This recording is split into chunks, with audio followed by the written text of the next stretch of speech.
Professeur Rachid Ghraoui, vous participez à la semaine de la science à l'université Mohamed VI Polytechnique. Vous animez notamment dans certains ateliers, notamment sur des sujets comme le Bitcoin ou l'intelligence artificielle. Alors ma première question concerne le Bitcoin. Est-ce que vous pouvez un petit peu nous parler de cette monnaie numérique et de son avenir? Comment va-t-il se dessiner? Alors cette monnaie, cette crypto-monnaie comme on dit, signifie qu'il n'y a pas de billets, qu'il n'y a pas de pièces, et signifie aussi qu'il n'y a pas de banque. C'est ce qu'on appelle une crypto-monnaie. Alors comment l'avenir de cette monnaie va se dessiner? Personne ne le sait vraiment.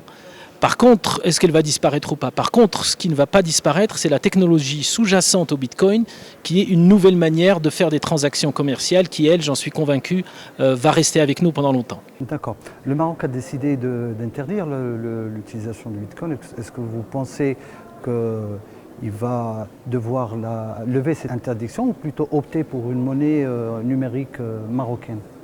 Je sais que le Maroc a interdit l'utilisation de Bitcoin. J'imagine que les responsables ont leur raison. Et moi, je ne suis pas du tout un expert en finance.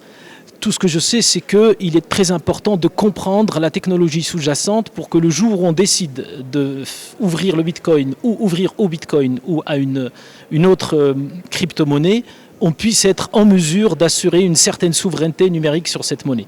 Donc il ne faut pas se fermer aux technologies sous-jacentes.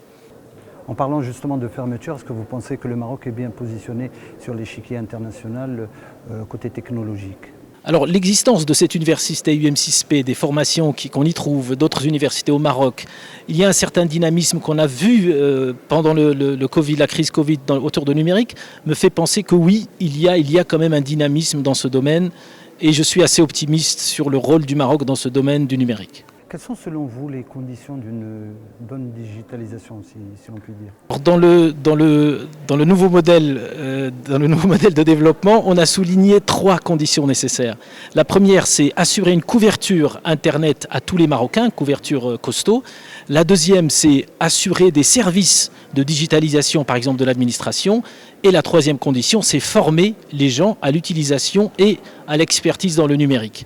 Et encore une fois, l'existence de cette université me fait penser qu'on est en train d'aller sur la bonne voie concernant le 3e volet en tout cas. D'accord. Nous sommes en train d'aller sur la bonne voie, comme vous le dites. Ça va prendre combien de temps, à votre avis? Alors c'est un domaine où tout peut aller très très vite. Il suffit de quelques ingénieurs bien formés, quelques programmeurs bien formés, 1337 ici ou là, et quelque part un bootstrap, comme on dit en anglais, qui pourrait venir de certains ministères ou de la nouvelle ministre à qui je souhaite beaucoup de courage, pour qu'en quelques années, le Maroc se développe dans ce domaine. Maintenant, concernant l'intelligence artificielle, quelle est votre vision du Maroc? Est-ce que nous sommes assez avancés? Est-ce que la technologie est assez utilisée, notamment dans les services e-gov? Est-ce que c'est en train de démarrer? Où est-ce qu'on en est? Alors l'intelligence artificielle, moi je la définis comme la capacité d'une machine à résoudre des problèmes que l'homme ne sait pas résoudre. Donc c'est une partie du numérique. Donc si on arrive à nous développer dans le numérique, on va forcément nous développer dans l'intelligence artificielle et on fera des choses qui ne sont aujourd'hui impossibles et je pense qu'on n'est pas loin de réaliser ça au Maroc. Il n'y a qu'à voir par exemple l'informatique qui a été derrière la gestion de la vaccination. C'est admirable d'avoir pu faire ça au Maroc.